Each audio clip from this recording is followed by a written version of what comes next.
This project is supported in part by the National Endowment for the Arts and with a grant from the Tamarack Foundation for the Arts.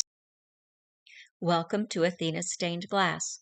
My name is Stellathena, and I will be your instructor.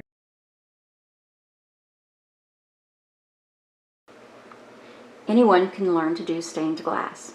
First, you need a safe space to work, free from children and pets. You need a firm work surface to work on, free of lumps and bumps. I recommend an old discarded piece of drywall or homosoap board. You also need a pair of protective goggles that's going to protect you from all angles. A hat that's going to protect your hair and scalp.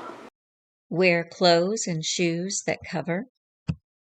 You need a pair of gloves that is heavy enough to protect you from handling large pieces of glass and hot projects. You need to keep a first aid kit available along with emergency numbers for poisoning and emergency such as burns and cuts. I recommend that you keep an antiseptic, a wound gel for burns, preferably with lidocaine, bandages, and eye wash. You need to work in an area free from pets and children. Work in a well-ventilated area. To recap, work in a well-ventilated area free of children and pets. Never work inebriated. Do not eat, drink, or smoke while working. Wear protective clothes, shoes, and hat. Always wear goggles. Wear gloves when handling glass and hot projects. Keep a first aid kit and emergency contacts handy.